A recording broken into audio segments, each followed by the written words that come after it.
Welcome to the Consulting Leaders Podcast, where we talk about the business of consulting.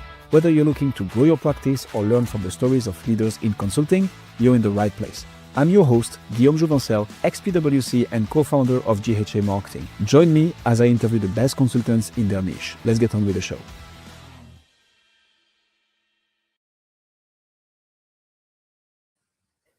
Noah, welcome to Consulting Leaders. Happy to have you. Well, thank you for having me. I appreciate it. It's going to be a good one. Noah, tell me about you. What made you leave lovely golden handcuffs corporate sales and build your own consultancy back in 2016? Oh, wow. Well, I think I've always been an entrepreneur from the start. And I think you actually said what leaves the golden handcuffs, because you're absolutely right. It was perhaps I left right before the golden handcuffs because I knew they were coming. When you're younger, this is, almost 10 years ago at this point, if you don't do something earlier on, it becomes harder and harder later too in life. But honestly, the reason I want to start this company is because of my business partner, my co-CEO, Rob. When you have a co-CEO like Rob, who's a true operator, disciplined, process-oriented, obsessed with execution, and whereas I'm much more of a go-to-market, sales, ecosystem-wide individual, it just is a match made in heaven and makes it really easy to do business because you have clear swim lanes. When we first got together, 10 years ago, so much has changed, but we recognize that, there's some point in our career that if we don't do it now with someone you trust, that it just would have never happened. Really, we thought combining his operation rigor with my ability to sell and lead revenue would really do well. And we saw this was a underserved space at the time. Our original company name was actually called Outbound Ops. So we actually did cold email marketing before we got into like the CRM space, before everyone does CRM, like cold email outbound marketing. But we had noticed the space was still underserved at the time, and companies were buying tools without kind of fixing their underlying revenue systems. And we just believed that pairing strong operational and strong GTM focus, we could build something really cool in this space. So that's kind of how we came together. Golden handcuffs / if we don't do it now, we'll never do it / we think there's a need in the marketplace. Start off with cold email and then morphed into true CRM. Aren't all salespeople entrepreneurs somehow? Yes, absolutely. It's the one profession that it's not a clock in, clock out type role. You get in what you put, you get out what you put into it. I tell people all the time, you don't have to become a business owner or entrepreneur to be successful in life. Any position you can be successful in life. It comes down to kind of what you're looking for. And some people have an appetite for risk, and other people don't have the same appetite. And if the very first few years of being an entrepreneur, you're always going to question, why did I do that? Why? Oftentimes you're making substantially less money than if you were working for someone else. You're working really long hours. You're saying, I'm getting paid as much as a janitor, but I'm running this thing. And you have to be able to push through that. And then there's also the stage, up to date, we're about 80 employees. Most entrepreneurs and most people in consulting are really just freelancers, if you think about it. Business is when people are doing the business. They're running it, their process, people, methodology, systems. And you have to be able to grow beyond just yourself. And I think that's one of those really tough things. The irony is most people in the very beginning, when you're just one or two people, you're probably making more money than when you have 10 to 15 people. And then there's this curve that you go. You're making great money because you're doing all the work and getting all the money. And then you have to start hiring people. And then your revenues and your margins start going down because now you're trying to scale, and then you're in this trough for a while until you actually get scale, and then you start making money again. And I think a lot of consulting firms or entrepreneurs forget the purpose of business is to make money, not just to grow top line revenue. But little lessons. Between that and the amazing operator, co-founder and partner, I have the feeling of just listening to my own story, Noah. But yeah, Couldn't agree more to everything you just said. Love it. That's also, you carry the risk, you get the reward if you do it right. But there is everything in between that is hardcore sometimes. Cool. So you started with cold email outreach as an agency, and now you're doing CRM. You help people get HubSpot implemented, basically. Is that correct? Absolutely. So we were HubSpot's number 2 partner globally last year. We're number 2 in North America this year in terms of partners. What does that mean?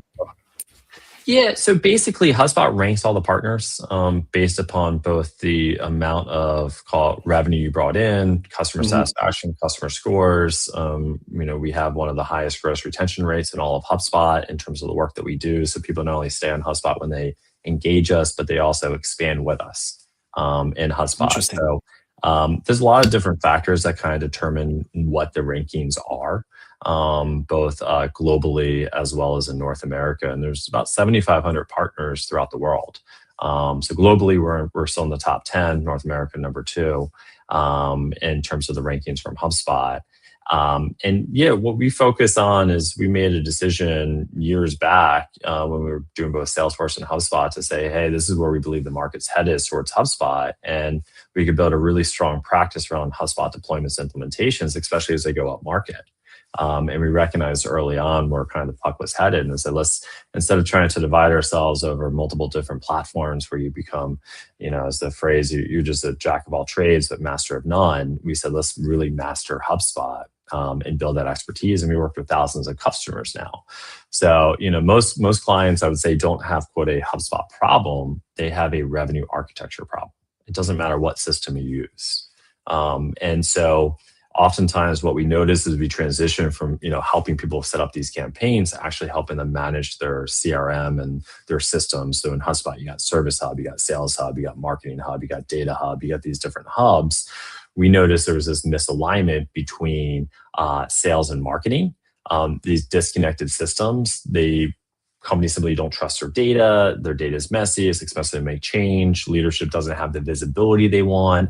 And so we always say we're not installing software, we're really designing how revenue flows through an organization and how best to master that. So it's one of those areas, and you require a lot of expertise. I mean, HubSpot's constantly coming out with new products and updates. And let's say we focused on 10 different applications, there's no way you can be an expert in all 10. I mean, yes, there's a size and scale of 1,000-person organization out there who can truly have expertise in multiple different platforms because they have such a breadth of knowledge. But at our size, at 80 employees, you got to be focused ultimately in the end. So HubSpot was our pick. And honestly, we're so excited we went this direction because they've gone up market enterprise, which is their fastest growing segment. And that's our fastest growing portion of our business as well. Betting on the right horse, I see. Yes. I love that. I'm just going to double down on one of the things that you mentioned, which was going to be the question I was going to ask you, but you answered it already. Still going to double down on it, which is, hey, but what problem does that solve? People don't need HubSpot. They need revenue infrastructure. That's Correct. The problem that they have. And I like that a lot because that shows that you know what you're about. Who do you do that for? Noah, like how does it work to be and we can talk about HubSpots, but I mean, in general, when you're a big system vendor implementing consultation firm, what is it about when it comes to targeting? Do you say, okay, I'm going to be implementing only for this industry, this type of people, so that you can show potential clients that, hey, we've done it specifically for you? Or is targeting a bit different? How do you, and I'm talking to go-to-market, marketing and sales specialists, so this is going to be even more fun. How do you decide who you work with? Well, that's $1 million question. And I think it's true literally. I think it's true when they say riches in the niches. Like if I were to start a firm all over again, I would pick a particular industry vertical, particular niche within that vertical, specialist expertise, and just focus on that. You can only expand later. At our size, we've worked with thousands of customers, and it's hard for me just to say, hey, we're just going to focus on X. That being said, we have a verticalization strategy. So there is particular industries that we're just dominant in, insurance, financial services, just to name a couple, manufacturing, that we understand the systems that need to be connected. We have people who've done this work time and time again. We have case studies upon case studies for how it's worked. But kind of coming back to it is you can either break down your firm technologically focused, you can break down your firm industry focused, you can break down your firm audience focused. And early on, it's really hard, I think, for most firms to say simply riches and niches because you just need revenue. It's like whoever's going to pay your bill, you're like, yes, I'll work with you. And it's hard for me to go to someone and say, oh, don't take that money. Well, I need to feed myself. I need to pay employees to not take that money. As us as a company early on, we were obviously worked your way up the food chain. So early on, we're working mostly with founders and small businesses. Today, we work a lot with, it could be CIOs and CTOs of large organizations, directors of digital transformation. You're working with chief revenue officers. You're working with people who are RevOps leaders. We do a lot of work in private equity. So we're working a lot with private equity operating partners who are coming in. But where we position our strength of our firm is what I had mentioned earlier on revenue architecture. Is ultimately in the end, we have three different types of practices in our company. We have our enterprise practice. And because delivering enterprise work is a much different motion than delivering what we call core work. Core work is more of the mid-market. Because it becomes exponentially more difficult to deliver enterprise, you need a separate methodology and process for delivering enterprise, where the best way I can describe it is you put people on a project versus core, where you put teams on a project and they stay together as a team. So you're really staffing projects at the enterprise level. And then we have a recurring team that specializes in the ongoing value that they're offering the clients, making sure systems are maintained up and running. And so ultimately in the end, we definitely kind of float between the two, between core work and enterprise work. And the individuals who tend to hire us, for lack of a better word, when you hire us, you simply just get the job done correctly every time, but you pay for that premium. So we definitely compete more. And so one thing that we tend to say is, as we've scaled the organization, we moved up market. So we like to say we compete where the air is thin. More complexity, higher stakes, more cross-functional impact is where we play on a regular basis.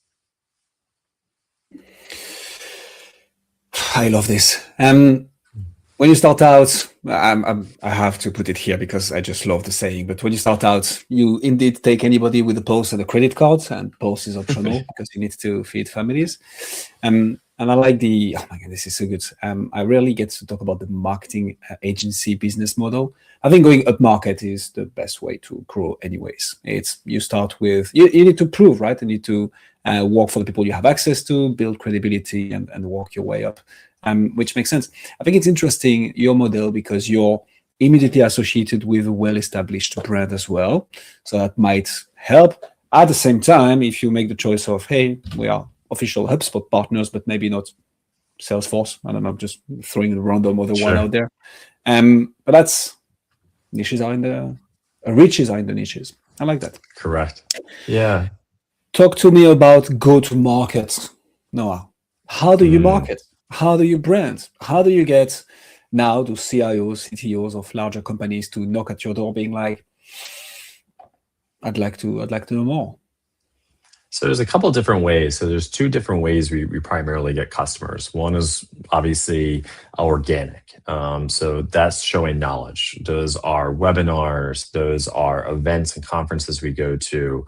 That's marketing to our existing customers about product updates, what's going on, and really showing our technical chops and our technical knowledge.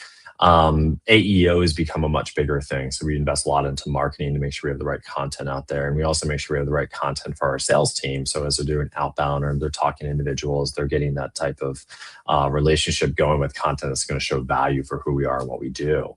And we have a really effective marketing team. I think we have the best marketing team in the entire HubSpot ecosystem. They're out there all the time, producing the content, getting in front of people. And what it does, it builds a sense of credibility. And we definitely tell stories around verticals. So we have a verticalization strategy. We focus on verticals that we really feel confident in, that we can share a success story in that vertical. So that's part of how we get our business. The second part of how we get our business is directly from HubSpot themselves. And HubSpot views us as their top implementation partner. So they know like, hey, listen, we have a really important client coming in. We need the top partner to be able to work with them, to be able to show the value, call Aptitude 8. So we do have to continue to market to HubSpot themselves, making sure that they understand what our capabilities are and how we're best positioned to help them sell better. So we invest a lot of time into improve the co-selling motion at HubSpot. So making sure that we can speed up deal cycles, making sure that we have a tremendously high close rate, investing resources upfront on deals so that those HubSpot reps will tell other HubSpot reps, hey, you got to bring an Aptitude 8. You want to win more business, call Aptitude 8. They're going to help you win this business. And it's something that we've just invested a tremendous amount of time, money upfront into those relationships. So we're also meeting with them on a regular basis. I have conversations with pretty much almost all the executives at HubSpot. It's a both give and take relationship. They ask me questions, I ask them questions and give them insights. So it's a combination of both organic, where we're getting out there really with specialized knowledge to show our true understanding how to do this, as well as HubSpot themselves. I mean, that's maybe going to be a bit out of scope of what a typical consulting firm would have to do. But how do you climb up the ladder of the people, HubSpot / any system vendors that you're working with and that you're the official implementer, partner of? How do you make sure that they send you business? How do you climb up the ladder of getting business from the very system that you're helping people implement? So this is where it's kind of a little bit of luck, being at the right place, right time. We were really early on in the HubSpot ecosystem as a technical partner. We were HubSpot's first advanced implementation certified partner out of all thousands of tens of partners worldwide, all 7,000 I think there are now. So by building the program out with them and by being there in the beginning, we started building the reputation, and we also started getting the experience for doing this type of work. And you need that experience. Like you have to go through, and what ends up happening is the moat gets bigger. In reality, is the people who have done the work get more of that work to do, and you get more evidence and more proof they've been able to successfully deliver those projects, and then it becomes a flywheel.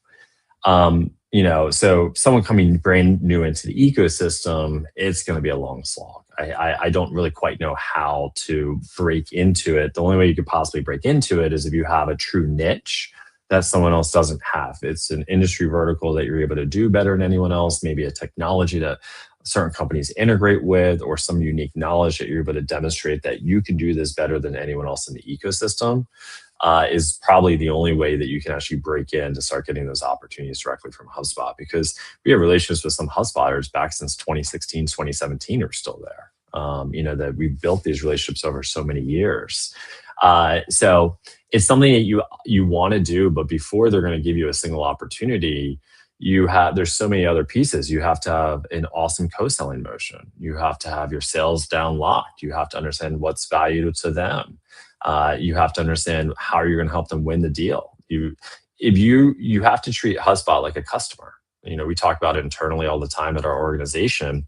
It's called winning hearts and minds. And winning hearts and minds is not just the client. That's one of our customers. It's HubSpot is another customer, and our internal services teams are customers. We need to make sure we set up everyone for success. And I tend to say in professional services is a very difficult job because you're trying to balance all three constituents, how each one's going to operate. HubSpot wants to close the deal fast. The client may want to do everything quickly, and the internal team needs enough resources to set them up for success. Otherwise, there's a failure and we lose all of our best talent, which ultimately in the end, professional services is the talent business. And so you're trying to balance it all. So if I were to start all over again, either I'd find an industry no one is in yet, just yet, an early ecosystem, but you're taking a gamble on that, or you find a niche that you just happen to be a specialist at that you notice there's not a lot of other companies who do that well. Preach. Okay, I'm going to skip one of the traditional questions to go on something that's might be a bit more challenging for you, Noah. Although I'm sure you're going to fly through the question. You onboard a new client, you sign on, you help them implement a HubSpot, and then what? How does retention work? Is it you add more modules? at the end of the day, if they don't use HubSpot more, they won't need your services more. Do you need to make sure that, intentionally being cheeky here, I was a consultant myself helping implement certain systems. Do you make sure that if they want to make a certain modification, they need to come back to you and they cannot do it in-house? Wink, wink. How do you retain in a way that's gonna provide value to your clients, but also allow you to, retain your clients? I think that's a great question. Something we talk about all the time. Expertise gets you hired. Hospitality gets you retained. And that hospitality is key. There's a lot of experts out there. There's a lot of people who can do what need to be done. So we're very intentional about communication, executive alignment, roadmaps, measurable impact, because you have to be able to show results and you have to show ongoing. Now, what ended up happening in the HubSpot ecosystem 7-8 years ago, I mean, it wasn't that complicated to set up. There really wasn't that much ongoing work. There weren't that many configurations. There wasn't that much complexity. But as HubSpot's moved up market, there's a tremendous amount of complexity now inside the system, a tremendous amount of ability to configure that system. We do deployments with companies in the 10,000 plus employee range. These are huge organizations that you have. It's a lot of just change management, business process management. You can no longer just make one change in the system without necessarily breaking 20 other things. And then you also have, instead of one stakeholder and one call, you can figure out what you need to do. You're now interchangeable between 20 stakeholders and you need to have them all aligned. And so what we do, almost all of our relationships turn into long-term relationships. Our recurring revenue as an organization continues to go up and to the right. It's one of our fastest growing segments in terms of our business. And we understood that, and clients look at us not because they look at us as admins, they look at us as more of CRM managers or architects, where we come in to support the admin they hired on board. The admin can do the simple reports, they can update some fields, they can clean some data, they can do what needs to get done. But where they need us is the strategic understanding of how best to leverage the system ongoing, because a CRM in a business is a living, breathing thing. It doesn't just stay static. It's not like, oh, today this is going to be our deal pipeline for the rest of existence, workflow for the rest of existence. Nothing changes. Things are changing all the time.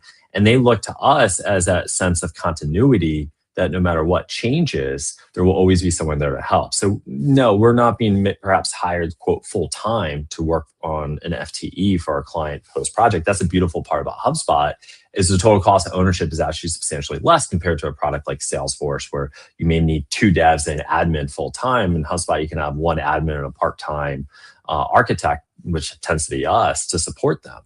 And so it's really important that you are communicating well, you're transparent, you're investing in systems that are going to enable us as an organization to provide more value. Like, we try and always figure out, how can we reduce admins? We've recently rolled out a new PSA system. We're leveraging AI to speed up work. We're leveraging AI to reduce admin overhead across the board, so that value can be given directly back to our clients.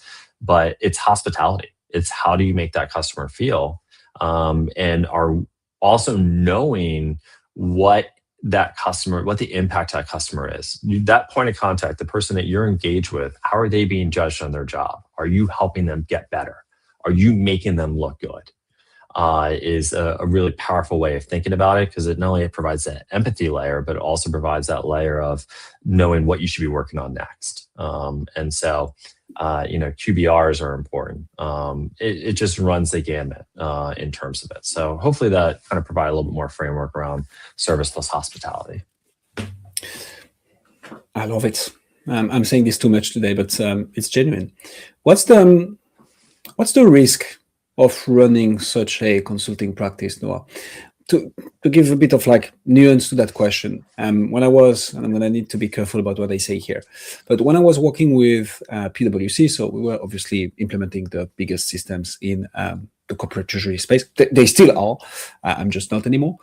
But they were very careful not to be official partners of a specific one, because then the perception is they would be biased when recommending which system to implement. So we would help with the target operating model, like, hey, this is where you are right now, this is where you want to be, here are a list of systems that could be a fit, pros and cons, and then you recommend the one that is the best fit. Ideally, That's why I need to be careful. Ideally, you have experts in each systems so that you're also not biased in the recommendation. And then whatever the clients end up choosing, you accompany them doing so.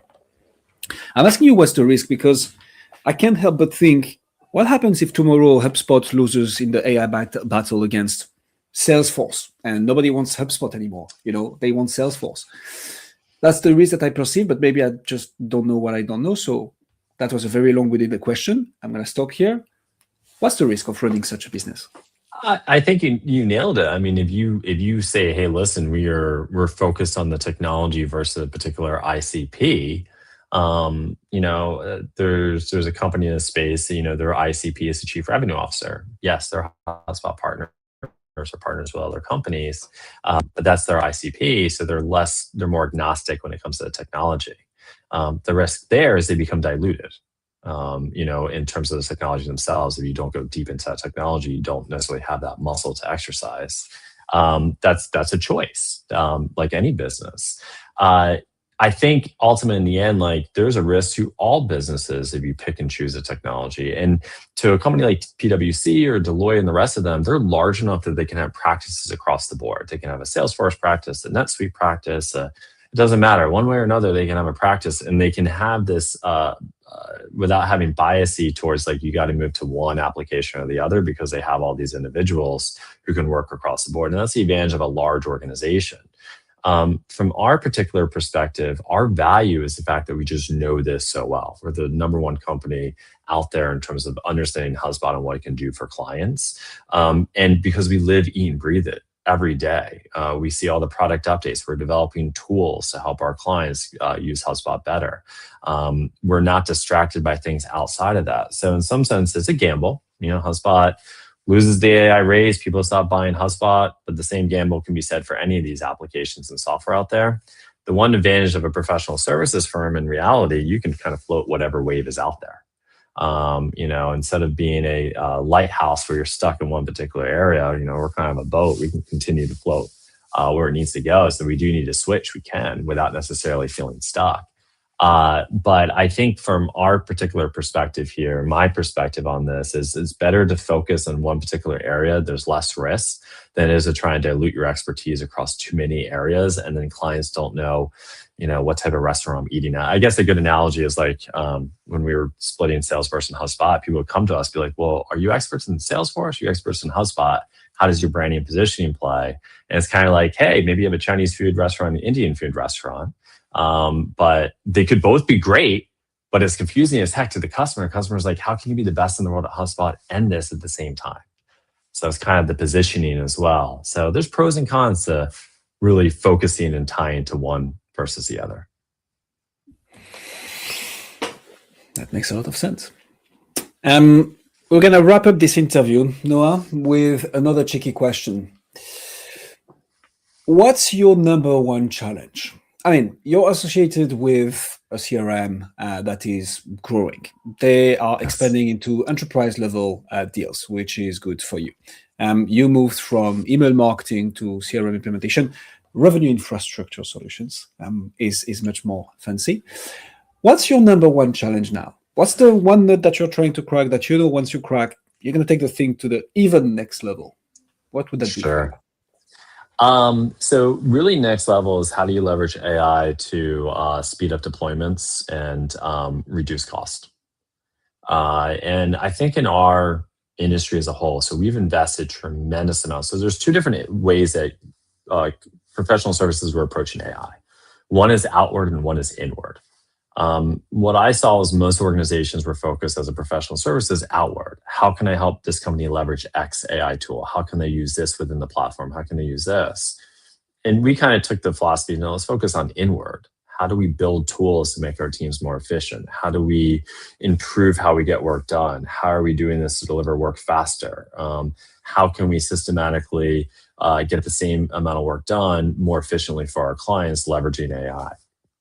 And I think this is paying off in a big way for us right now in terms of both our speed to delivery, our cost that we have, the ability to get work done fast, and our immense high customer satisfaction rates. Like we have the best in the industry. And so where it comes down to kind of what we're working on next is, what is this future going to look like for us? How are we going to play in it? And we're fortunate that we're of a size that we were able to make tremendous investments. And I can say we're the best operating firm in the HubSpot ecosystem, bar none, to no one else at this point in time. Not just because I'm saying it, because I talk to HubSpotters, I talk to clients, and everyone wants to, how do we do what Aptitude 8 does? And all of last year was people, process, systems. And this year is optimizing people, process, systems. Now, that doesn't mean we don't help our clients with AI within the tool itself, that we don't necessarily go out. We absolutely do. But by doing it for ourselves first, it gives us a leg up over everyone else, because it's kind of putting the oxygen mask on yourself before you put it on your neighbor on the plane. That's kind of the approach we took to it when it came to AI and making those improvements. I'm smiling a lot through this, because one of our, I won't say the name, but one of our biggest clients, who's now one of our biggest partners as well as a white label, they do HubSpot implementation. And I'm hosting you, Noah, saying that you're the best. So I'm going to send that to him, and I'm going to be like, let's create some healthy competition here. Noah, this was an absolute masterclass. Thank you so much for coming on Consulting Leaders. If people want to find out more about you, see what you do, and potentially get help on a HubSpot implementation, where should they go? Absolutely. So please visit our website at aptitude8.com. You can learn more there. You can also find me on LinkedIn, Noah Berk. Feel free to look me up. I'm happy to help. You can also email me at noah@aptitude8.com. I'd be more than happy to connect with you and introduce you to some of my team members who can support you. We'll put all the links in the description. I can say one thing for sure, Noah, is that you got one new connection on LinkedIn out of this interview, at least me. I just added you. Noah, thank you so much for coming on Consulting Leaders. Thank you. Appreciate having me. Thanks for joining us on this episode of the Consulting Leaders podcast. We hope you learned valuable lessons on how to grow your practice and take your business to the next level. Make sure to subscribe and leave us a review wherever you're listening to this show so you never miss an episode. To apply and be a guest on the show, click the link in the description. See you next time.